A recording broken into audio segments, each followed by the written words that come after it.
sejam bem-vindos a mais um Café Terapêutico. E hoje, gente, eu tô muito frustrada, porque eu resolvi fazer um trem de 30 dias sem açúcar e hoje eu vim na My Cooks. Só vim na My Cooks. E aí, pior, ele tem a My Cooks e tem a... Esfirraria, o Açabá. Da próxima vez eu vou marcar na esfirraria. Porque aí eu ia poder... Vou marcar lá. O convidado de hoje é o Paulo, empresário, atleta, pai, o que mais que tem nessa lista aí? Filósofo nas horas vagas, youtuber, né? Tem o canal no YouTube lá. Tem um canal no YouTube de vlog. O vlogzinho dos treinos dele da maratona e tudo que ele faz lá. Inclusive, a gente vai já começar falando sobre esses vlogs, porque teve algo que me chamou muita atenção lá. Mas, primeiramente, obrigada. Olá, obrigado. Bom dia, boa tarde, boa noite para quem vai assistir, né? Uma honra estar aqui. Até você falou, né? Seu nome foi cogitado. Eu falei, nossa, já tô... Nossa senhora, há uma cúpula. Há uma cúpula de dois. Pessoal indicando. Mas, e aí, exatamente por isso, porque a pessoa que me falou assim, nossa, eu vi que você repostou o vídeo do Paulo. Pô, o Paulo é um bom convidado. E o vídeo foi aquele vídeo que você falou sobre a performance, né? Sobre a galera tá buscando performance e isso se perder um pouco, às vezes, na essência do porquê a gente faz o que a gente faz. Paulo, por que você começou a fazer os vlogs? É isso que eu queria começar falando. Assim, acho que eu vou tudo falar acho, porque eu sou uma eterna contradição comigo mesmo, né? Então, tudo que eu posso falar hoje aqui, talvez... Amanhã já não faça muito sentido. do meu perfil, né? Eu sou muito curioso de saber sobre várias coisas, sobre conversar sobre vários assuntos, entender como as pessoas pensam. Acho que esse é meu... Quando eu converso com alguém, eu quero, e pensar e criar várias coisas, mas não no sentido criador de conteúdo, sabe? É mais, tipo, minha cabeça fica pensando, pô, podia fazer isso, é legal isso. E eu meio que vou fazendo, sabe? Eu sempre fui uma adolescente, uma criança muito tímida. Quem me vê hoje não imagina que eu era tímido pra caramba, assim. Não falava, a não ser com quem eu já conhecia e tal. Eu forçar a ser esse Paulo mais criativo, mais aberto, mais exposto, eu criar esse tipo de conteúdo no Instagram, no YouTube, até que chegou no YouTube. No YouTube, há muito tempo atrás, eu tinha feito um canal pro meu irmão. E eu que gravava ele, na verdade ele se gravava, vlog mesmo, e eu editava sem saber, tipo assim, ia meio que no intuitivo. E aí passou um tempo, a gente não conseguia ter consistência, assim, e paramos, e eu sempre tive um sonho de ser meu. Só que tem uma outra coisa do meu perfil, eu tenho muita dificuldade de fazer sozinho. Eu gosto de fazer com outra pessoa. Falando com a psicóloga, né? Por quê?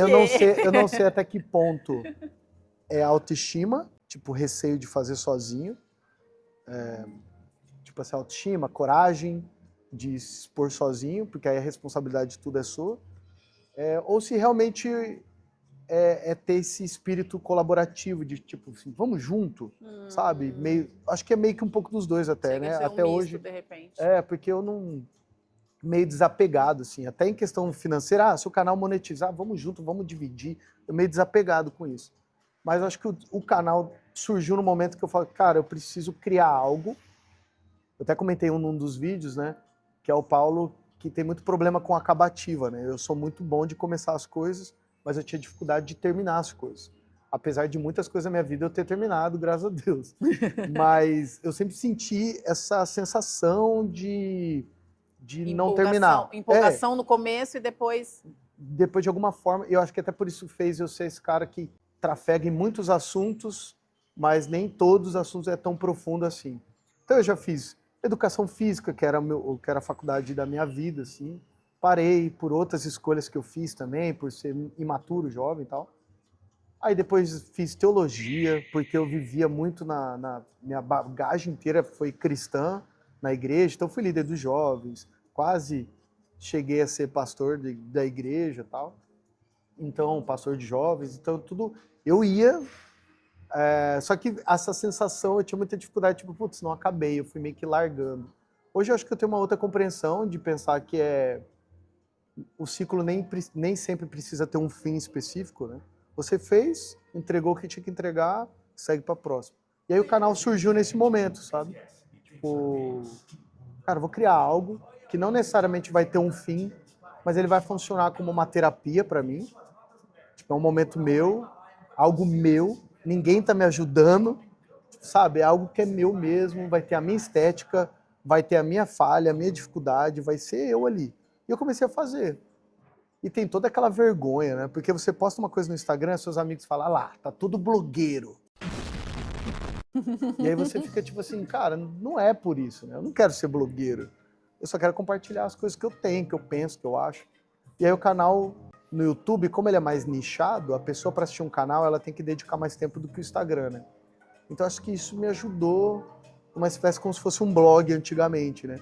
Então o vlog era isso. Então eu abro, converso bastante. Um outro pilar também é o Theo, o meu filho, que é um autista, não verbal. Ele tem PC e autismo, né? E ele não fala. E ele ama ver meus vídeos correndo. Tanto que os vídeos que eu apareço bastante correndo são os vídeos que tem mais visualização dele, né? Ai, que Que ele fica bonitinho. assistindo em loop lá. Então eu falei, cara, isso de alguma forma vai ter um efeito de diário pro Theo. Acho que para mim também, para eu olhar para trás e falar, nossa, olha as coisas que eu fiz. Então é meio terapêutico, meio uma forma de escape para mim. E aí no canal eu faço isso, mostro o treino. Só que eu, por ser uma pessoa que gosta de falar e ter essas reflexões, eu acabo tocando em alguns pontos assim de coisas que eu tô vivendo. E tem dado bom, porque alguns cortes eu tenho jogado pro Instagram e meus amigos, pessoas também que... Aquelas pessoas que você não convive sempre, mas ela tá vendo suas coisas, né? E quando encontra comigo, fala, nossa, eu assisti aquele vídeo, foi legal. E aí quando eu falei do vídeo de performance, era uma coisa que eu vivi na pele, que era tipo assim, eu dediquei muito tempo pro triatlo, muito tempo não. Eu entrei na assessoria, comecei a correr e eu conheci o triatlo. Eu estava num momento de vida que, nossa, colaborava com tudo isso, questão financeira, tempo, logística, tudo. E eu vivi um ano intensamente, um ano e meio intensamente o triatlon, de uma forma obcecada, assim, de comprar, investir, gastar, tá. Quando eu fiz as provas, eu cheguei no meio Ironman, terminei o meio Ironman e voltei para casa, eu fiquei com, hoje que a gente sabe que é uma ressaca, assim, né? Você fica tão bitolado, tão obcecado, que depois eu falei, cara, eu não aguento mais, eu tava exausto, assim. E aí com o tempo eu fui vendo que aquilo que era um hobby, que o esporte sempre fez parte da minha vida, ele virou um peso para mim, sabe? Virou uma carga. Eu não falo um peso tipo, nossa, tadinho dele. Não. Ai, meu Deus. Eu falo um peso tipo assim, começou a me incomodar. Tipo, caramba, cara, eu não consigo treinar. Nossa, velho, a Tati acordou e já correu. E eu não. Como assim eu não consigo acordar mais cedo e correr? Né? Eu não conseguia me respeitar também do corpo falando, calma, cara, relaxa. Sei lá, eu entrei num lugar que começou a me fazer mal. E aí, com a rede social, isso ele multiplica por milhões, assim. Muito. Porque você rola, você sabe que o Instagram ele te joga numa bolha por causa dos conteúdos. Como eu assistia muito conteúdo de corrida, de triatlon, então na minha timeline todo mundo corria e fazia triatlon, só eu que não. E eu tava lá fazendo algo que parecia que ninguém fazia, que era trabalhar, tipo assim, trabalhar. Você fala, caramba, cara, não trabalho, né? Aí, ou tipo assim, caramba, meu trabalho é uma bosta, porque eu não consigo ter esse tempo de treinar. Caramba, eu sou desorganizado. E eu acho que igual eu falei, eu olho muito essas contradições da vida, assim, né? Eu gosto muito da lacuna da não resposta, sabe? Eu sempre me incomodei com a resposta certa e definitiva. Então eu gosto de olhar as coisas e tentar ver o máximo de ponto de vista das pessoas, da realidade, das bolhas. Então eu sempre tenho esse olhar. E aí eu olhava isso, porque você, na rede social, algoritmo, muita gente falando sobre produtividade, a corrida deu um boom como nunca deu, então vários influenciadores que eram de CrossFit, que eram de outros lugares, foram para a corrida, e aí você olha e fala, pô, até que ponto isso é verdade? A pessoa tá indo lá só para surfar uma onda de algoritmo, de conteúdo, mas ao mesmo tempo me impactava de forma ruim. Aí eu fiz esse vídeo, falando que tudo na nossa vida hoje a gente está querendo performar. Então assim, até o trabalho eu quero performar. E não é só sobre performance, é sobre parecer que eu estou performando. Porque quem performa de verdade, se é que é essa palavra, ela não tá aparecendo. A gente não consegue ver, não dá com tempo para fazer. Porque tem a ver com isso, né? No final é tudo sobre gerar um conteúdo para as pessoas compartilharem, curtirem. E aí tem, não quero generalizar, mas eu acho que essa é a visão que eu tenho. Então no final eu não quero ir para a igreja, eu quero parecer que eu performo a igreja. Então eu leio Café com Deus Pai, eu medito 4 horas da manhã. Aí domingo eu tenho que postar que eu tô na igreja, que eu tô na ceia, que eu tô, né, que eu tô fazendo caridade e por aí vai. Aí na corrida eu posto que eu acordo, que eu comprei um tênis de placa, que agora eu tenho um relógio que monitora meu sono, e aí todo dia eu posto quantas horas eu dormi, quantas horas desse sono é um sono bom, um sono ruim. Então, cara, virou um negócio que minha cabeça, tipo assim, eu não aguento Começou mais. a bugar, tipo... Eu desativei o Instagram durante um tempo que eu falei, cara, tava exausto, assim, porque eu já não confiava mais em ninguém, sabe? Tipo, porque, na verdade, é muito interessante o que você tá falando. Ai, gente, eu não falei que eu ia falar do Bruno, mas vai ter. O Bruno não tem Instagram, e eu acho isso surreal, sabe? Eu falo que, assim, o Bruno não tem. Low profile. O Bruno é muito low profile. Uma vez eu falei isso, as pessoas falaram, uma pessoa falou pra mim assim, por quê? Ele deve alguma coisa? E não sei o quê, porque, tipo assim, se a pessoa não está ali aparecendo, é porque... Por que ela não quer aparecer? Isso é muito surreal. As pessoas não conseguem. A gente vive num mundo onde que as pessoas pensam, por que aquela pessoa não está aparecendo? E o Bruno, ele tem mais ou menos essa visão também de que, assim, cara, você tem que tomar muito cuidado, porque às vezes isso, na verdade, é só uma onda que está acontecendo e não necessariamente... Aí o Bruno pega muito no meu pé e fala muito sobre isso, que é qual que é o seu jogo do longo prazo. Você tem que lembrar qual que é o seu jogo do longo prazo. Porque se você não lembrar qual que é o seu jogo do longo prazo, você vai sempre viver os curtos prazos. Tipo, agora eu vou correr, agora eu vou fazer isso, agora eu vou fazer isso. E a gente vê isso muito acontecendo no Instagram, essas ondas, né? A pessoa, de repente, tá lá performando, não, agora eu vou fazer uma meia maratona, agora eu vou fazer uma maratona. Agora eu tô não sei o quê, agora eu tô no... E, cara, se você tá vivendo aquilo porque faz sentido para você, porque é um valor que move a sua vida, por exemplo, se a espiritualidade, não falando de religião, mas se a espiritualidade é um valor que move a sua vida, você não precisa mostrar para ninguém. Não precisa, né? Teoricamente, você fala assim, cara, ninguém precisa saber, eu tô aqui, meu negócio é aqui com o cara lá de cima. Eu acho que o meu comentário também, até salientar aqui, tipo, não é um debate moral, sabe? De julgar o por trás, o caráter da pessoa que tá fazendo isso. Porque eu acho que isso, ele é inconsciente. A visão que eu tenho é que é inconsciente. Porque é uma onda, as pessoas, tá todo mundo fazendo, é uma manada. É o morango do amor, tá ligado? Tipo assim, vira, a corrida é o morango do amor. Aí vai vir o outro, como o CrossFit foi um tempo atrás. E tudo bem. Eu falo isso no vídeo. E tá tudo bem. Se você tem grana e você tá gastando um valor astronômico de uma pessoa comum para comprar tênis, roupa, e você pode, tudo bem, porque eu acho que se eu tivesse essa condição, eu faria também. Mas toma cuidado, ou tenha consciência do que você tá fazendo, porque você vai cair numa lacuna, num buraco que todas as marcas, que tudo isso que é o que realmente impulsiona o jogo, que é cair no lugar do consumo, que é o que eu falo, tipo assim, é performance, você parecer que performa, mas no final você só está consumindo. Você compra performance, você compra uma prova, você compra uma maratona.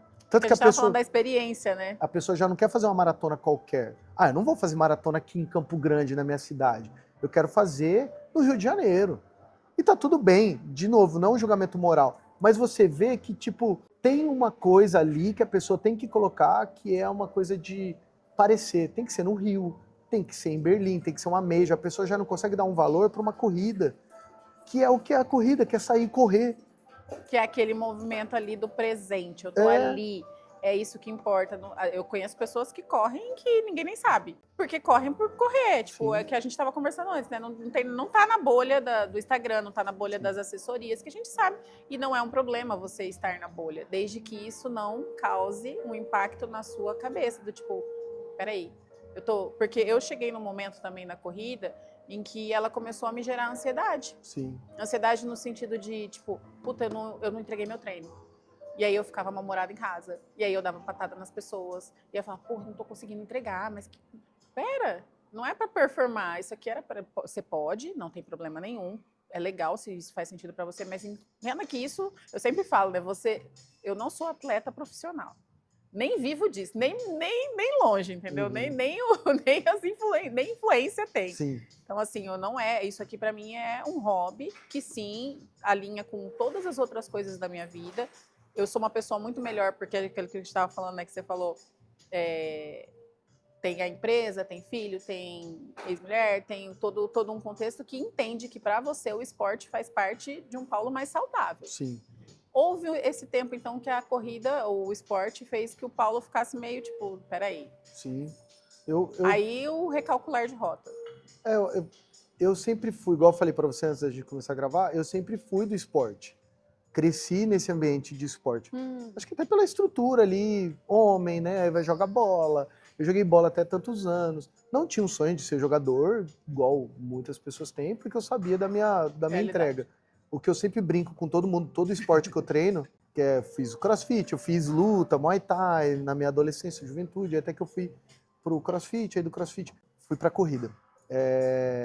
Eu não sou talentoso, mas eu sou chato, eu sou disciplinado, eu venho todo dia e eu vou fazer o que precisa ser feito. Mas isso é o Paulo, porque eu sempre me cobrei de concluir as coisas. Então, para mim, hoje eu tenho essa consciência. Antigamente não. Eu falo com isso não porque eu já tinha essa maturidade. Hoje eu olho e enxergo dessa maneira. Que eu acho que também baixar um pouco as expectativas acerca de mim mesmo, sabe? Então, tipo, não me acho um cara muito talentoso. Pô, mas você corre, você fez tal prova. Mas eu, tipo, sabe, sempre me achava um cara medião e tá tudo bem, mas eu fazia. O que eu vejo hoje, que até as pessoas criticam hoje, né? Tipo, mas pelo menos a galera agora tá correndo, né? Todo mundo tá saudável, então isso é de uma forma boa. Não é, cara, a custo de uma saúde mental meio judiada. Eu acho que no final a gente só vai trocando as coisas, né? Mas eu sempre tive esse lance do esporte. É que eu acho que a idade, o momento de vida, a rede social, acho que na época que eu jogava bola, eu não tinha Instagram, né? Eu não postava que eu ia jogar bola, que eu tinha que treinar, que eu saí tal hora, tá. Acho que a gente está começando a colher coisas do que a gente está vivendo. Você provavelmente viveu também uma fase sem rede social. Sim. Né? Então você Não sabe sabia. como é. E hoje você com certeza vê o efeito colateral dos anos que você já está usando rede social. Você não consegue fazer mais nada fora ali, né? Eu até brinco, não tem mais esse negócio de online e offline. Tudo que você vai fazer precisa de um aplicativo, cara. Você não consegue ficar sem o banco. Cara, deu pau no meu celular, não consegui fazer mais nada, cara. Eu tive que arrumar meu celular para poder entrar na minha conta. Porque tudo dependia de um código que vai pro celular, que vai pro e-mail, minha senha, tá tudo no negócio. E é muito doido, porque antes a gente enfrentava a fila de um banco, né? Eu fui da época que minha mãe me mandava Sim, lá no banco, na sim. fila, para pagar a conta. Sim.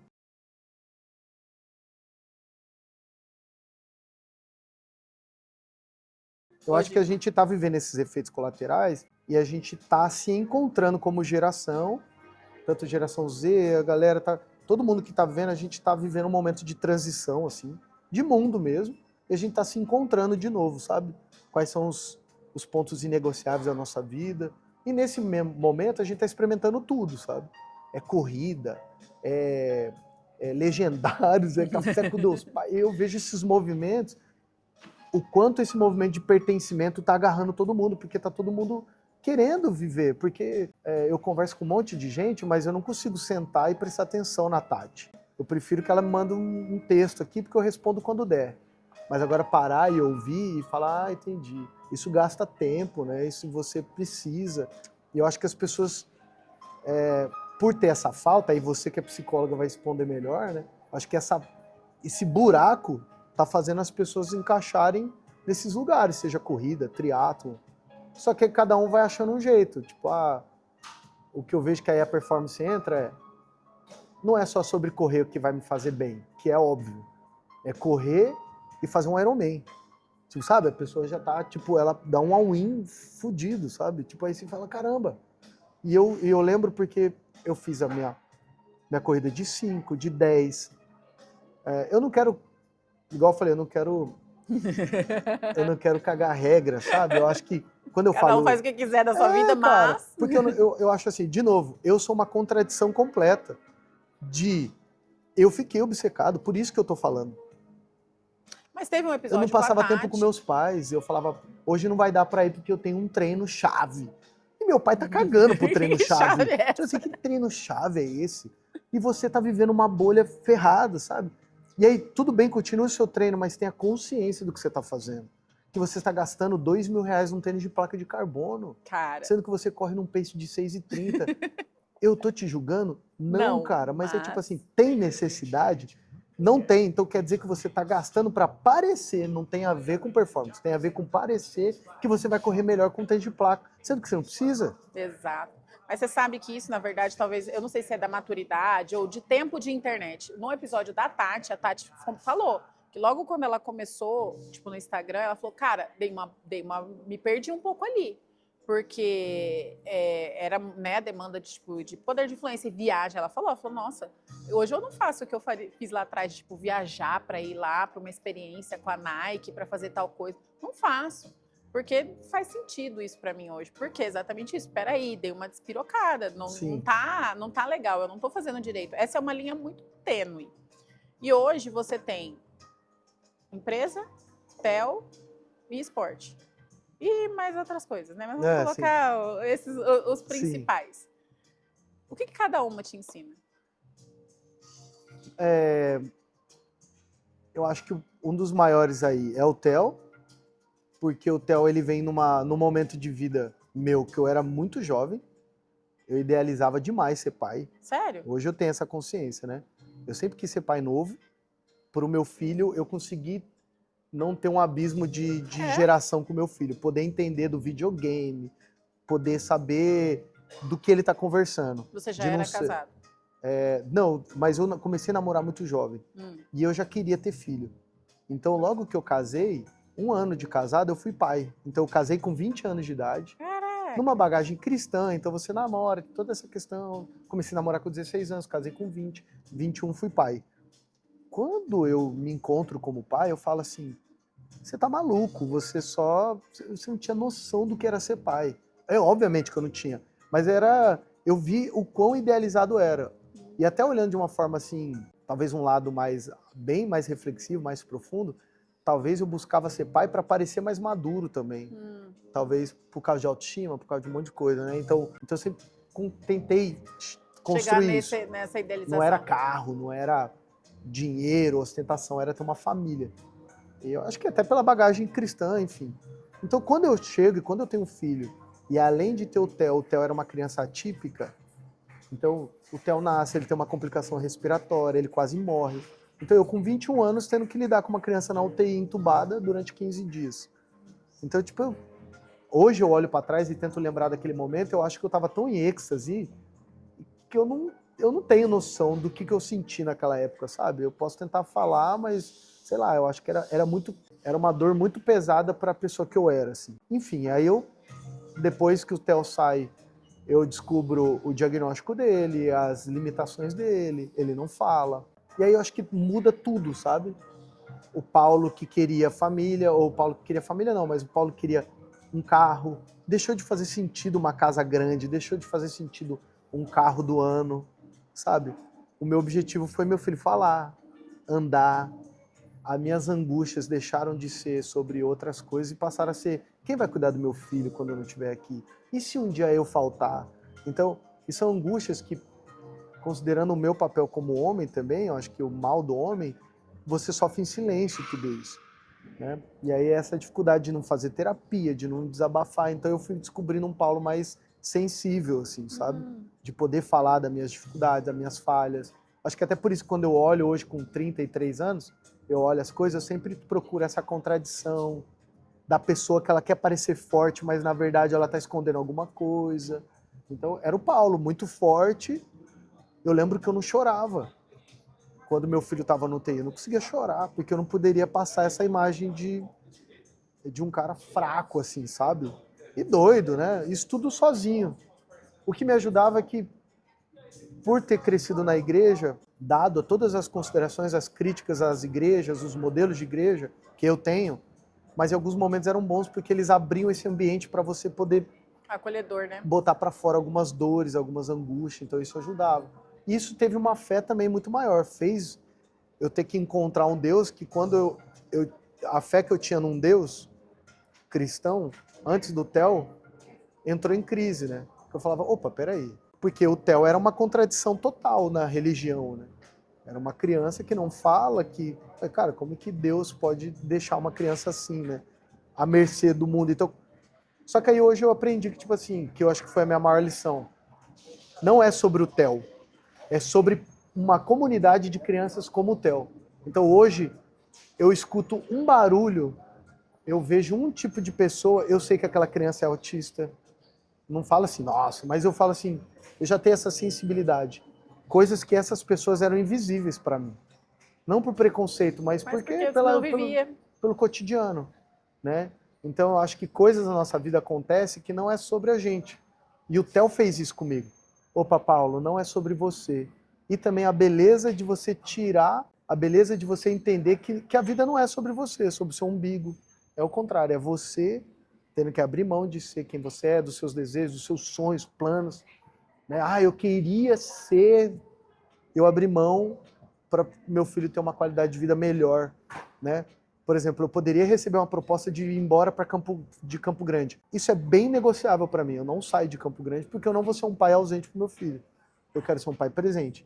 Hoje eu não sou mais casado, separado há mais de 5 anos, 6 anos. A gente tem uma relação, tanto que nós somos sócios nas empresas. Temos uma relação de amizade, né, de uma maturidade, respeito, né? de respeito, de um carinho pela história que a gente construiu, mas cada um segue sua vida e o nosso ponto de convergência é o Theo. E é isso. Poderia muito bem, não quero mais relação, cortar relação. Não, eu abri mão e fiz esse movimento mais doloroso de manter uma relação, mesmo separado, pelo Theo. Então acho que esse foi um dos maiores aprendizados, sabe? Agora na empresa é essa coisa mais de negócios. Eu confesso que pandemia eu vivi um momento que é um pouco parecido com o que a Tati falou, que é assim, a MyCooks ela surfou uma onda muito hype, assim, que a MyCooks ela surge em 2016, em 2018 eu estava com 60 lojas no Brasil, de uma marca que eu criei, que a gente criou a receita. Então assim, é viciante isso, sabe? Você senta numa roda e as pessoas falam, ele que é o dono da MyCooks, aí todo mundo faz assim, ó, caramba, você que é da MyCooks, pô, que legal, eu vou lá. Você, inconsciente, você vira o tema das rodas, sabe? E isso inconsciente é viciante, sabe? Você se sente assim num... E depois da pandemia, que vem toda uma crise de loja, fechando loja. Eu lembro que o influenciador mandava mensagem para mim querendo trabalhar para a MyCooks, fazer coisa para a MyCooks. Hoje, a MyCooks vai completar 9 anos esse ano. A gente já meio que passou do hype, a gente tá vivendo uma vida mais comum. E aí eu vejo muito influenciador que me cumprimentava, que fazia essa questão, não fala mais comigo, porque eu deixei de ser o hype, tem outras coisas. Eu dava palestra sobre empreendedorismo, hoje já não sou tão convidado para falar sobre isso. Então eu acho que essas coisas fez eu olhar muito nas contradições, falar assim, ó, essas hipocrisias assim, de tipo, cara, no final das contas é sempre sobre parecer. Então a MyCooks fazia eu parecer um empresário de sucesso. Então, eu sou convidado. Eu ganho prêmio de empresário do ano. Mas depois tem outra pessoa que vai, né? E aí quem geralmente pode ser? E aí não é um debate moral da próxima pessoa. Sim. Só tô falando que eu fui entender que há uma engrenagem que funciona meio que automático, sabe? Que eu vou chamar de capitalismo, né?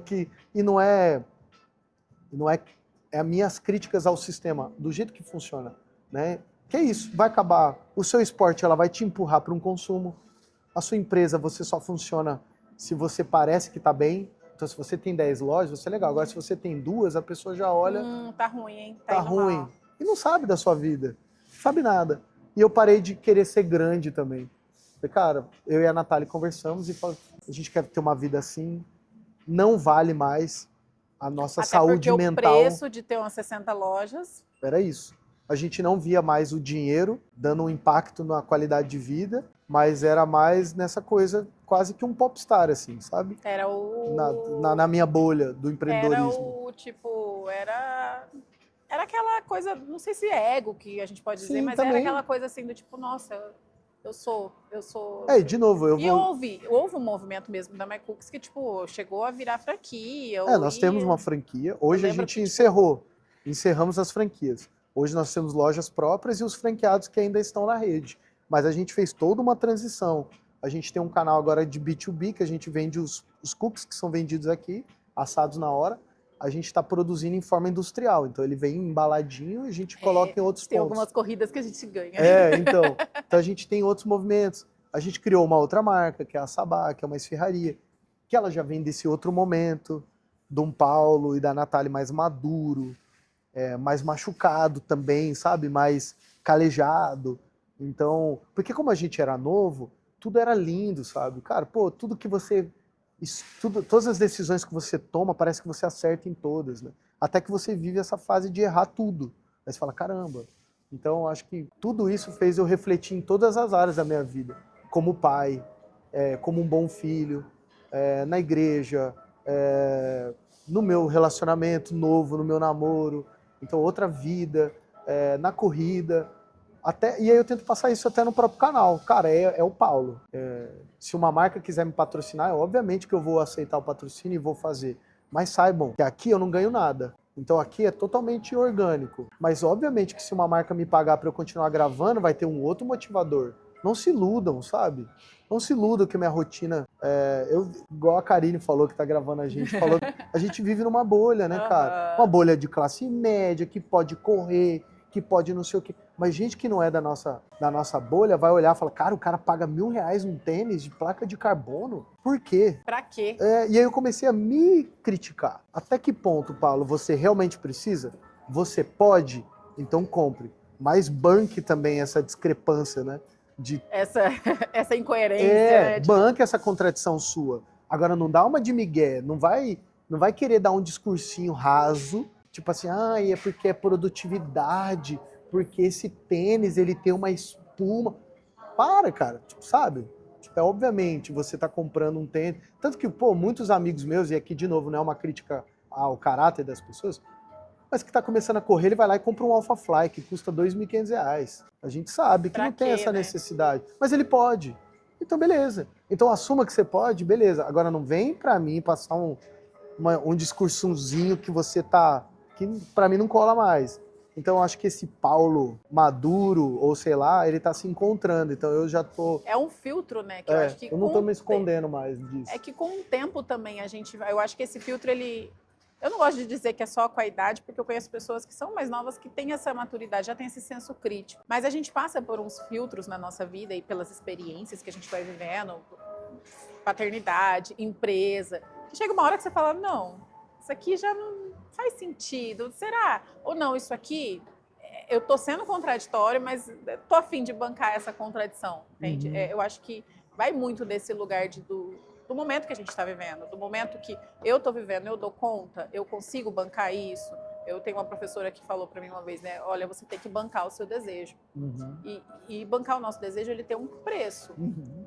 E aí o preço é, às vezes, familiar, às vezes financeiro, às vezes sanidade mental. Então, o que eu consigo bancar dentro dessa realidade que eu estou vivendo? Se eu não consigo, você vai se lascar, Sim. Você pode até ir. E aí eu acho que tem muito disso. As pessoas às vezes não têm essa consciência que elas estão vivendo isso, que é o que você falou. Cara, eu não tô nem julgando porque eu acho que as pessoas não têm consciência. Eu acho que realmente é isso. As pessoas elas não têm consciência muitas vezes que elas estão indo para esse lugar. Porque a gente está tão vivendo um movimento que as pessoas estão todas postando e mostrando. Que é aquilo que eu falei antes, né? Eu falei, pô, chega uma hora que as pessoas começam a duvidar da qualidade do que elas fazem. Uma paciente minha comentou, falou, cara, eu não tô sabendo dormir direito, nem para dormir eu sirvo. Por quê? Pô, aquela pessoa faz isso, e o sono dela é maravilhoso, ela tem um sono reparador e blá, blá, blá. Porque é tudo sobre performance, né? De parecer que tá performando. Então, igual eu gosto de café. Fiz curso de barista. Eu fiquei um tempo que eu era café especial e dava palestrinha. E depois eu comecei a olhar, que eu falei assim, cara, a pessoa toma com açúcar, sabe? Agora, se você perguntar, eu vou te dizer. Eu vou te explicar, mas eu não vou mais querer impor sobre você, sabe? Não. Igual, eu vou trazer uma historinha assim da corrida. A gente corria e aí o gel. Usa o gel da Z2. Ele é o melhor. Obviamente ele é o melhor, mas sabe quanto ele custa? Perto de um gel comum? Um gel comum você paga R$3, o gel da Z2 você paga 15. Então, por exemplo, eu na preparação da maratona, os longos que eu fazia, eu tomava 5 géis. Pensa. A R$15. E aí quantos treinos? R$15 cada um. Vamos supor. Então eu preciso ter essa consciência na hora de eu falar. Eu não quero ser o cara chato, mas eu acho que eu tô sendo esse cara chato comigo. Tipo, eu não vou mais ficar falando pro meu amigo que ele não tem essa realidade. Irmão, vai lá e faz, cara. Vai lá e treina. E se não der hoje, amanhã tenta de novo, sabe? E aí, de novo, eu acho que por isso que tantos movimentos estão crescendo. Porque eu também não quero julgar os meus amigos, o meu irmão, que foi pra corrida e emagreceu. Só que o meu irmão, ele correu com relógio de ponteiro, ele corre com uma corrente de ouro, sem camisa, todo, tipo assim, ele não entrou no estilinho da corrida, sabe? Aquela coisinha que você bate o olho e, esse cara é corredor, sabe? E eu vejo que a gente, por querer pertencer, a gente começa a comprar essas coisas. E aí, de novo, o capitalismo ama isso, porque no final você vai gastar para poder pertencer, sabe? Então, tipo, é um acessório que ele é irrelevante para você que é amador, mas você vai comprar para aparecer e entrar dentro dessa tribo, né? E aí tem tantas coisas que estão crescendo, é o café com Deus Pai, é o super coffee. Então você já não toma o café normal, você tem que tomar o super coffee.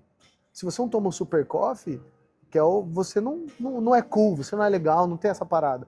E aí tem o Legendários, que é o movimento lá dos homens. Se você não vai, você não é esse cara. Então, essas contradições que tô falando de mim. Hoje eu vivo esse borbulhar de coisas porque é o meu jeito. Eu olho tudo assim, fico vendo. E eu gosto, teoricamente eu gosto disso. De ficar exercendo essas coisas, sabe? De olhar para a vida, olhar para mim como pai. Tipo assim, pô, cara, se eu vou fazer um Ironman e ele vai custar tempo de qualidade com meu filho, pô, então banca. Então banca, né? Eu falo, tipo assim, eu cheguei e falei com a Alice, falo com a Natália, que é minha ex-mulher, eu falo com meus pais, eu vou fazer uma maratona. Vai ter treino que eu vou ficar 4 horas fora. Tanto que essa última cansado depois. E eles têm que entender. Cara, tem como você ficar com o Theo hoje, e aí amanhã eu fico, tipo, falando com a minha ex-mulher, com a mãe do Theo. Não, eu fico. Então ela me apoia, e eu sou grata a ela me apoiar. Meu pai, num treino, a Alice fez a minha dieta, cuida da minha dieta, por ser nutricionista.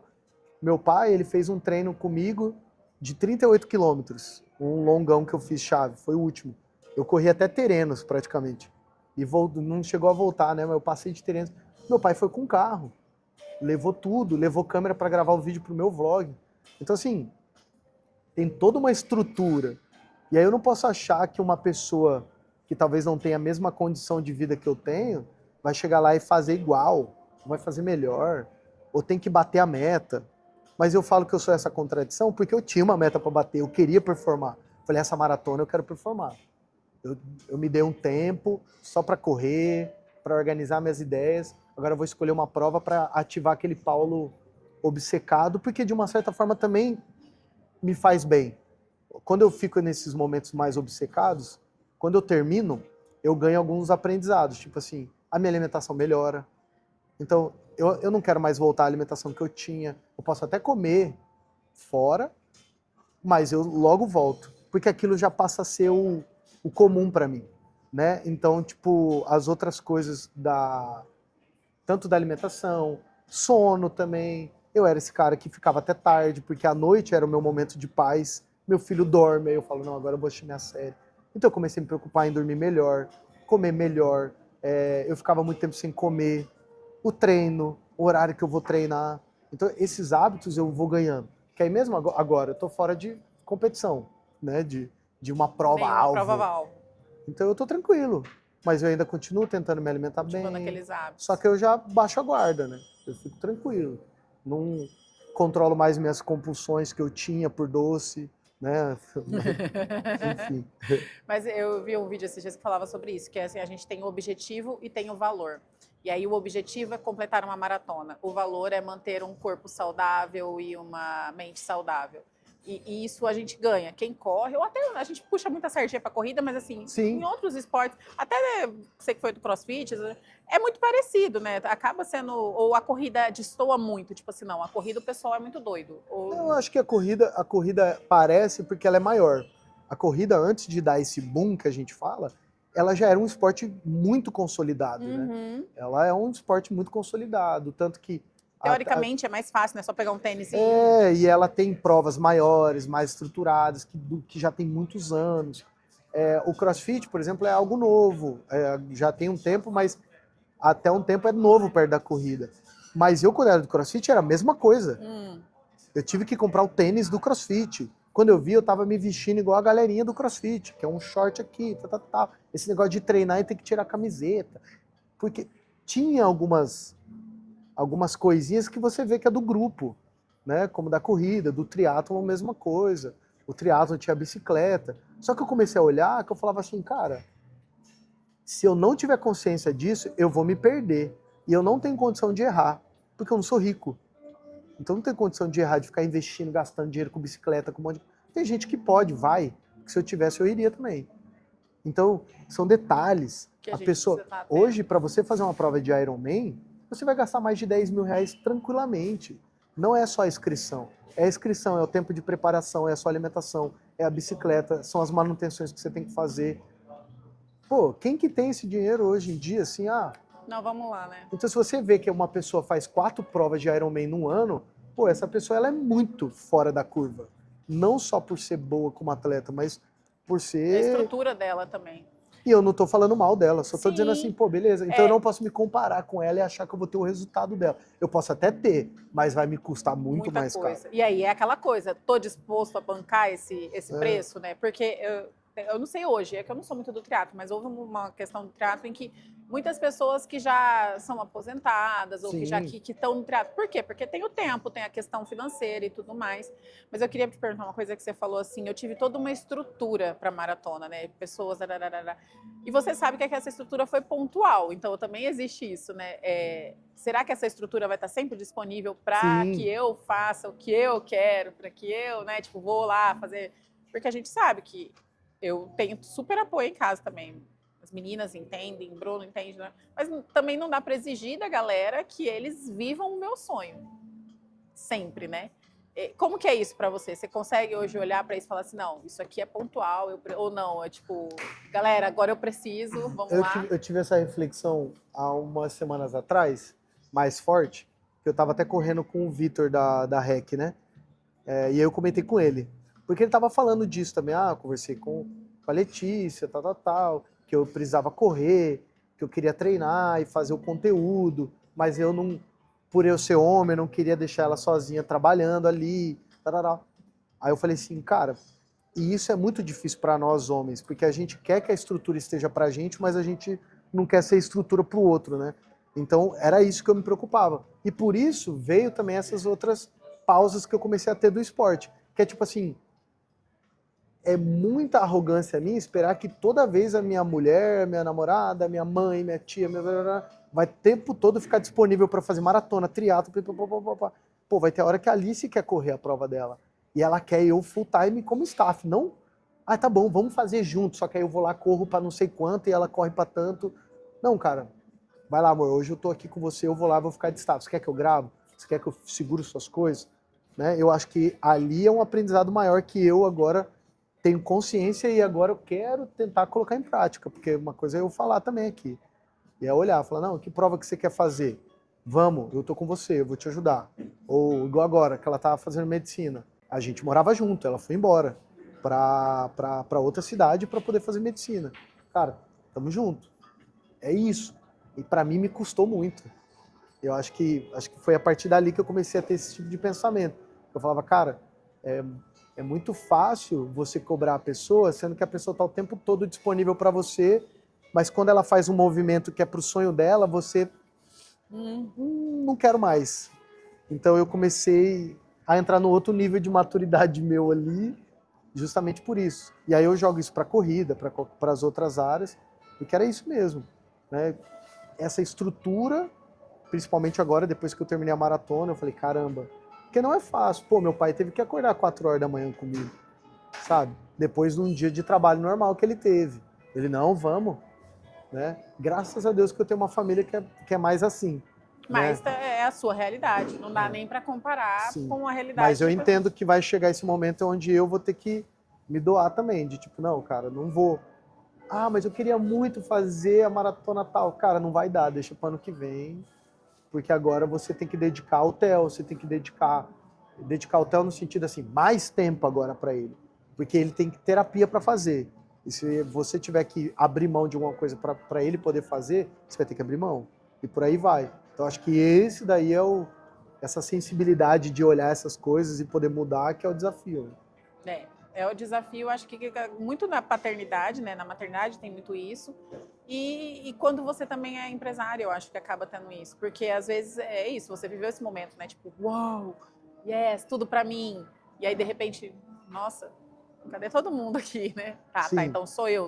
sim, Sou eu e a Natália aqui, somos nós dois. Então, peraí, como que a gente vai fazer isso aqui funcionar pra gente? sim. Porque às vezes tem isso, né? A gente faz funcionar pra parecer pros outros. Pra parecer que tá funcionando. Muito E tempo. é uma dificuldade também, porque às vezes para parecer para ser para os outros custa mais do que se você falasse, não parece nada, gente, estamos tudo cagado aqui. Sim. Eu acho que a gente, e você também como psicóloga vai entender isso também, a gente tem uma necessidade de ser aceito e bem-quisto pelos outros, né? E isso, durante o tempo, impulsiona muito das suas decisões, né? Eu tinha uma dificuldade de, tipo assim, me consumia muito imaginar, ó a minha noia, pensar no que a pessoa tá pensando de mim. Às vezes ela não tá pensando nada, mas eu idealizo até esse pensamento. Tipo, então isso fazia eu me sabotar. Que inclusive explica, por exemplo, não E nos quero fazer momentos nada de... sozinho, quero trazer uma galera, tipo, porque é bem isso, né? Tipo, não, se eu fizer sozinho, o que eles vão falar? Sim. Se eu tiver alguém, eu falo, não, é que eu tô ali com o cara. E você não quer ter momentos de altos e baixos, né? Então, tipo, você não quer entender que a vida é assim, sabe? Tipo, essa é a maior dificuldade do ser humano como um É. todo. Tipo, você entender que existem os momentos de baixa e que você não precisa fugir deles. Tem muita gente que foge pro esporte, vou correr, vou comer, vou gastar, vou trabalhar. pra Tem gente que caramba. se enfia no trabalho para não sentir aquilo que está acontecendo. E aí é onde acontece tudo, ou vive até no automático. Eu estava vendo uma aula esses dias que sobre isso. Tem gente que chega nos 30, crise dos 30, 40 ali e fala, cara, o que eu fiz da minha vida até agora? Eu só fui, né, entregando, performando, entreguei a família, entreguei o filho, entreguei trabalho, entreguei a viagem todo ano, entreguei o carro, e aí? O que eu tô fazendo agora? Eu acho que chega uma hora que, tipo assim, acho que tem toda uma crítica social em relação a você foi criado na nossa cabeça, eu fui criado de tipo assim, faz uma faculdade que você vai arrumar um emprego que você vai se dar bem, né? Principalmente se for engenheiro, medicina, não. E muitas dessas pessoas fizeram isso e elas não conquistaram o sonho que todo mundo idealiza, que é ter uma grana, uma casa boa, um carro bom, e poder viajar. E isso vai piorando conforme você vai ficando mais velho. E no caso, agora eu falando do meu papel de homem, a partir dos 30, quando você chega no 35 mais ali, dependendo da realidade que você tem, você é um fracassado, na visão das pessoas, como homem. Porque o homem, ele tem esse papel, não é o que eu acredito, assim, mas eu vejo que é uma coisa, que é o homem provedor. Então, se o cara, ele tá ali meio, ele não é bem visto, assim, não é um cara bem sucedido na visão da galera, na visão da sociedade, enfim. Do mesmo jeito que a mulher, ela tem outras cobranças, talvez a mulher, ela não pode envelhecer, né? Então, é procedimento, é cuidado, porque ela não pode envelhecer, porque tem uma outra visão também de preconceito em relação a isso. O homem tem esse peso, vamos colocar assim. Então, eu acho que quando você vive, eu como empresário, vive muito altos e baixos, e principalmente o empresário de um ramo de varejo. Que varejo é mês bom, mês ruim, mês bom, mês ruim. Então é isso. Eu até postei esses dias, eu falei assim, um meme, né? Falei, eu consigo gastar 1.000 e poucos reais num final de semana e viver 50 reais o mês inteiro. Porque, tipo assim, é isso, é essa oscilação. O pessoal não acredita que vai ter semana que eu falo, meu Deus, cara, não é possível que você não tem pra isso. E aí, do nada, você tá bem, aí seu humor até muda. E eu falo, cara, que doideira, como o dinheiro muda seu humor, né? Por causa disso, cara, porque você... É porque é a preocupação, eu acho que tem a preocupação e ela é mais no homem mesmo. Você está falando, eu estou pensando aqui, eu sei que tem semana que o Bruno está bem, porque ele fechou o contrato e tem alguma coisa assim, eu sei que tem semana que ele está mais ansioso, entendeu? Porque eu acho que é essa preocupação, essa oscilação, eu acho que ela, até mesmo, eu acho que o cara que é CLT mesmo, Sim, acho que, sim. porque ele fica pensando, tipo, no final do mês, se der se alguém ficar doente, se precisar farmácia, se não sei o quê, tipo, e aí? Então, é uma preocupação mais, realmente, acaba sendo uma mentalidade mais no homem, embora a gente sabe que isso tem mudado já tem mudado muito. bastante, né? Mas eu falo assim, no geral, geralmente tem essa coisa mais tradicional, mais clássica de achar que é um papel do homem. E aí o homem, quando chega nessa fase, e eu tô entrando nessa fase... Ele começa a se questionar. E aí você fala, poxa, cara, eu queria estar um pouco melhor, Claro que eu acho que a gente também sempre quer estar melhor, né? Então a gente sempre vai olhar para trás e vai falar, pô, queria estar melhor do que hoje, né? E aí eu acho que isso também é uma coisa que faz a gente também mergulhar num lugar ruim, que é tipo assim, a melhor versão. E aí tem uma coisa que você falou agora, que eu lembrei de uma conversa que eu tive com o Bruno, que ele fala assim, cara, a gente vai ter um auge aí, de produtividade, vamos por aí 45, 40 e tantos anos. Dali pra cima, dali, você vai decaindo um pouco mais, você vai, ficando menos produtivo, mais cansado, mais sem paciência, enfim, Sim. vai... Ele falou, então a gente tem que ir até esse auge, entendeu? Que é esse pensamento, né? Tipo, tem que.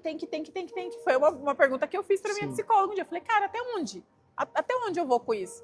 Sim. Até onde essa ansiedade vai me levar? Até onde eu vou chegar? Porque, cara, é sempre mais. E aí a gente também não pode ignorar, que foi o que ela me trouxe, a gente não pode ignorar que essa minha ansiedade me levou a lugares bons também. A gente não pode olhar só que essa perspectiva humana que, olhar para o sofrimento e não olhar para o benefício porque o sofrimento, a gente sofre, mas ele traz os seus benefícios. Eu acho que a avaliação sempre é o custo que isso tem. Né? Eu acho, igual eu falei, eu fazer uma maratona para 3h30 me custou.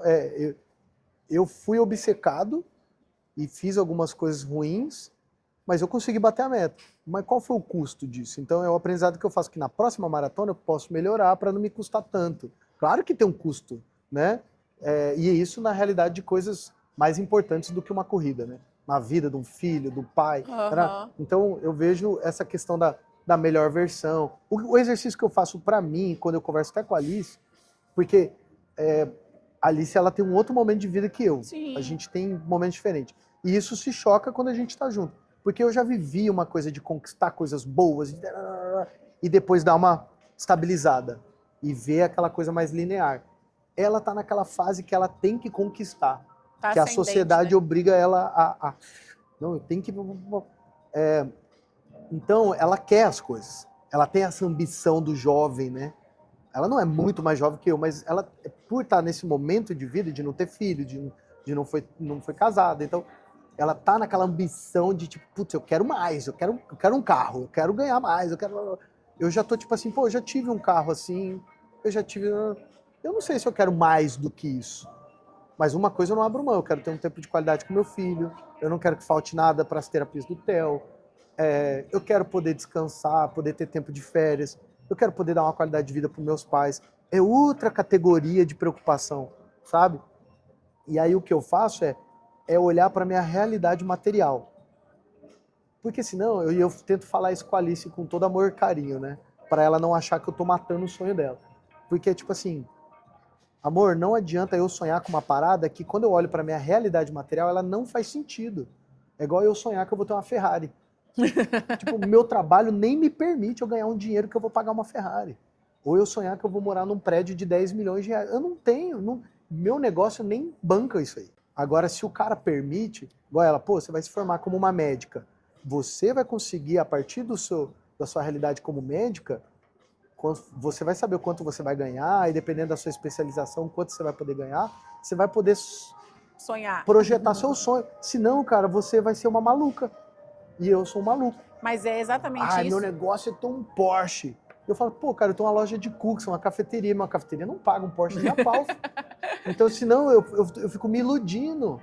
E eu fiz isso quando era jovem. E é um eterno frustrado, né? Porque, assim, é isso, a expectativa e a realidade. Às vezes a pessoa põe a expectativa lá em cima, né? Eu quero isso.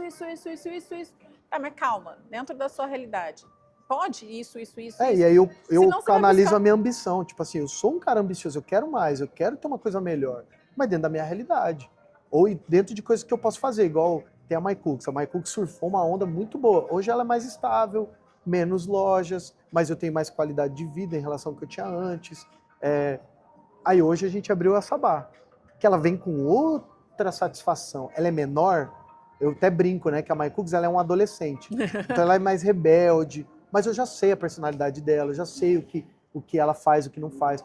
A Sabá é um bebê, todo mundo quer carregar no colo, tem aquela coisa, aquela satisfação, mas ainda é um bebê, ela depende 24 horas de eu estar ali, que senão ela morre, né? Tipo assim, porque você tem que cuidar do bebê, senão o bebê morre. Então, a Sabá tem essa satisfação, que para mim hoje é melhor, ainda é melhor do que o dinheiro. Ela preenche uma outra lacuna, até eu conseguir conquistar mais coisas financeiramente. Aí, sei lá, vai surgir uma outra marca, eu crio uma outra marca. Senão, eu vou ser esse eterno frustrado. Porque aí eu vou olhar pra mim e vou falar assim, pô, cara, eu não conquistei nada. Mas eu olho minha casa é uma casa boa. Aí eu tenho um carro, eu tenho um filho bonito, que tem saúde, que consegue isso, eu tenho uns pais, tarará. Final de semana eu consigo fazer um churrasquinho, então tempo de qualidade com a minha família. Pô, é isso que eu quero.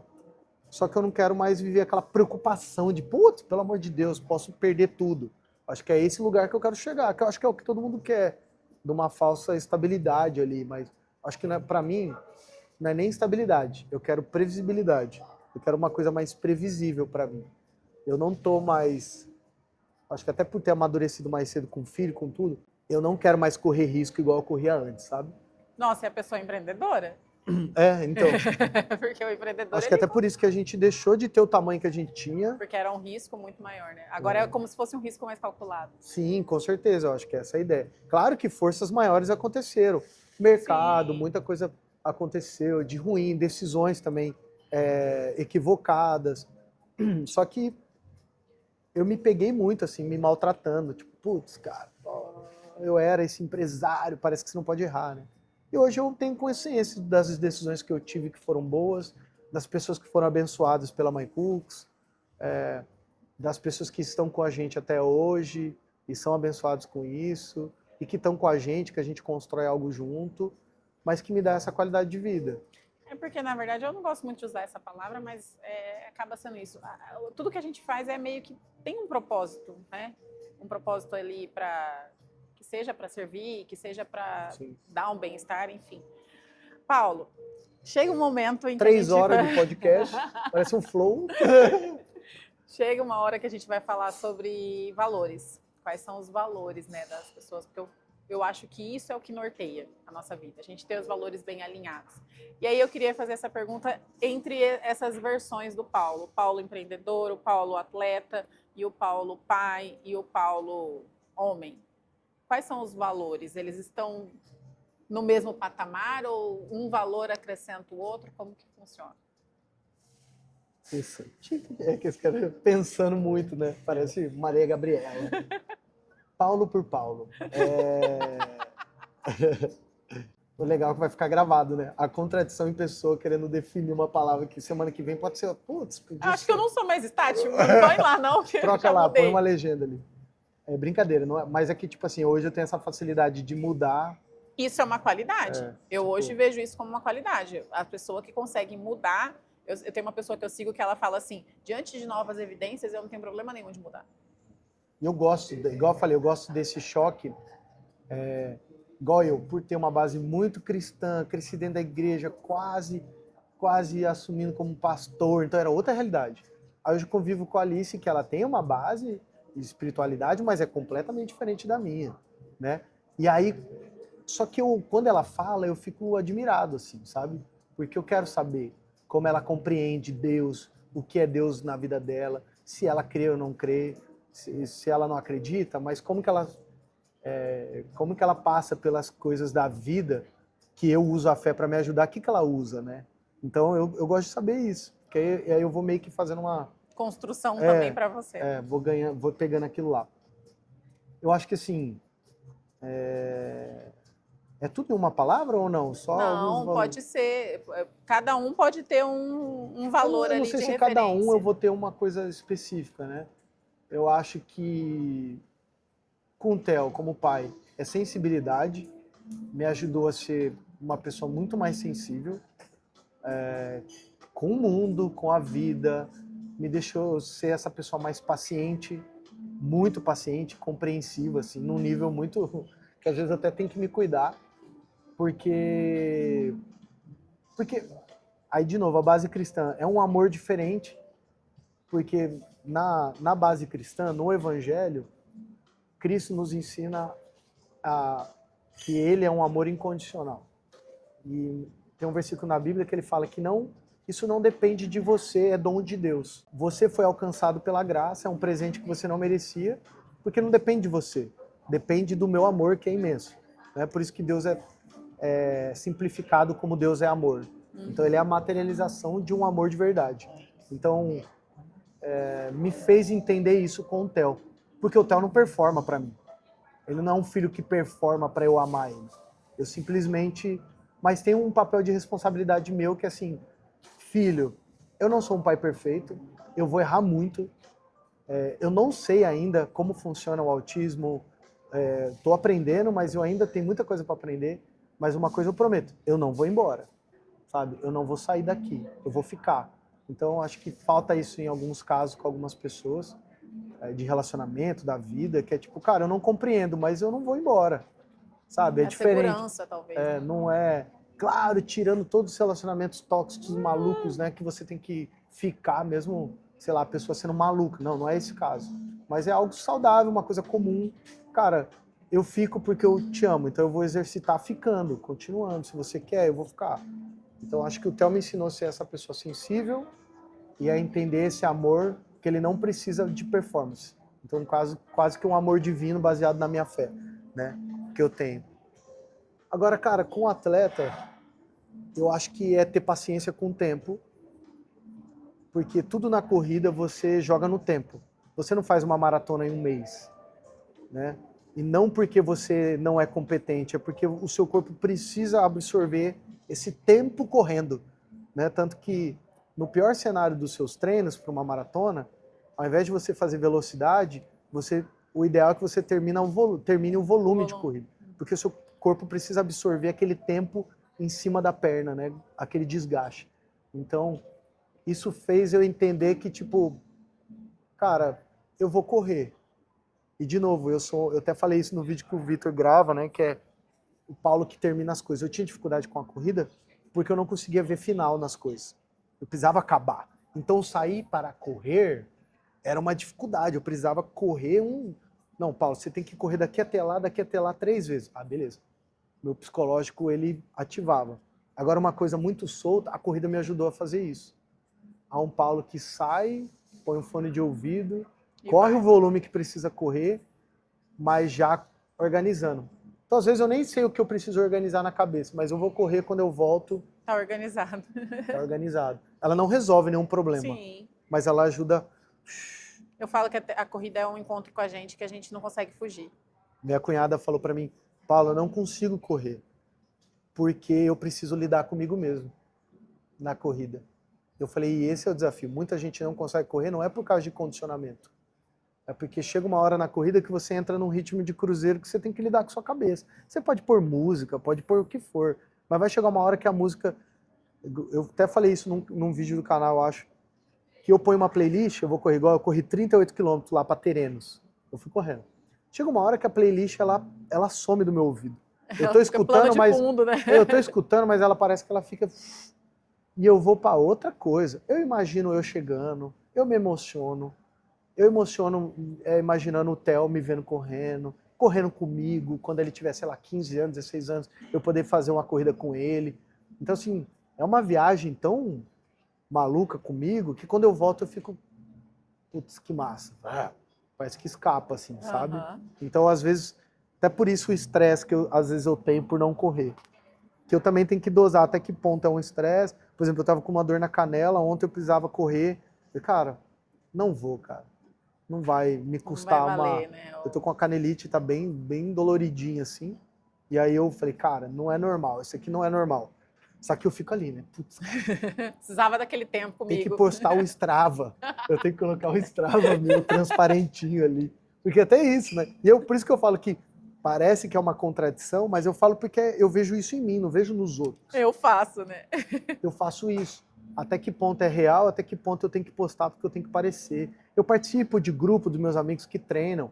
E há essa coisa que é inconsciente. De novo, não é um moral, mas é inconsciente. Porque o cara, pô, cara, olha lá, fulano já pedalou 100 quilômetros para tanto de média. Aí você fica, caramba, cara. E eu tô aqui comendo um brigadeiro de panela. Sabe, é um negócio meio... E aí você fala, cara, eu sou um merda, né? Então eu acho que ter essa dose... E ao mesmo tempo eu falo, cara, eu tenho uma empresa, eu tenho que atender aqui. Acho que no final, eu não tenho muitas... Eu falo até isso pra Alice meio que briga comigo, né? De novo, tentando explicar pra ela, porque eu não tenho essas grandes ambições, sabe? A minha grande ambição é ser um bom pai, cara. Tipo, é ser um bom filho, é ser um bom namorado pra ela, ter paciência com ela, ter as coisas, ser parceiro dela. E eu acho que esse que é o desafio, né, cara? Meus pais passaram dos 60 anos, então eles estão envelhecendo, então eu estou vivendo uma fase que agora eu vou começar a cuidar dos meus pais. E meu pai vive uma realidade que ele não tem essa estrutura toda para ter uma aposentadoria tranquila. Meu pai continua trabalhando, e isso me afeta. Então é outra coisa, sabe? É muito mais profundo. Então eu não quero perder essa sensibilidade de querer ter um carro muito top e meu pai não ter essa qualidade de vida, minha mãe não ter, sabe? Então não resume mais, não vale mais tanto. Não quer dizer que eu não queira ter carro, não quer dizer que eu não tenha essa vontade do homem menino de querer jogar videogame, de querer jogar bola. Eu tenho essas minhas coisas, mas eu quero dosar, ao ponto de não... Acho que meu maior medo é ser um cara alienado das coisas, sabe? Tipo, de ver coisas... Por isso que o Theo me ensinou a ver coisas ignorar, né, a realidade que está Pô, acontecendo. cara, eu vejo um pai aqui passando com criança autista aqui no shopping, meu coração aperta, sabe? Porque eu sei a dor dele, sabe? Enquanto há muito preconceito achando que criança autista é criança birrenta, que é criança não sei o quê. Eu critico essa coisa de capitalismo, de Estado e pipipipopó, porque meu filho estuda numa escola pública e ele precisa de uma professora só para ele estudar. E direto o Estado ele faz algo tipo assim, vou tirar a professora porque é muito caro. Se ele tira a professora, meu filho não vai na escola. Então eu tenho essa mentalidade que antigamente eu nem fazia ideia do que essas coisas aconteciam. Então isso é bom e ruim, é bom por eu ter esse olhar. É ruim porque hoje é um preço muito dolorido para dormir tranquilo, sabe? Então eu vivo, fica pensando, é uma angústia meio que eu tenho que dosar. Porque senão eu também fico maluco, porque eu também não resolvo o problema do mundo, né? Mas é isso. Mas eu tenho essa sensação de tipo, cara, eu não quero ser essa pessoa alienada com as coisas. Eu quero poder olhar para a vida das pessoas e ver isso. Fazer amizade com a Karine, com a Tati, com todo mundo, e cada um com suas diferenças. A pessoa pode pensar totalmente ao contrário de mim, mas a gente tentar achar um ponto de convergência onde, igual eu falei, minha base cristã, amor. Se há amor genuíno lá, Deus está ali. Então, para mim, cara, isso aí já é um aprendizado. Né? Paulo, muito obrigada. Mais uma vez, 3 horas. Cadê a Karine? A Karine, eu vou ter que cortar porque tem que caber em 30 minutos. Gente, muito obrigada. Realmente, quando me falaram assim, conversa com o Paulo, que o Paulo tem uma história muito legal para trazer. Realmente, é uma história muito legal, muito inspiradora. Obrigado. E é isso. Vamos ver se a gente faz agora na esfirra, tá? Vamos fazer. É bom que lá tem mais espaço e aí não é o shopping, né? E aí dá para provar no meio do caminho. Provar. Dá para fazer e comendo a esfirra. Porque agora é 0 açúcar, não dá, né? Obrigada, tá? Muito obrigado. Foi.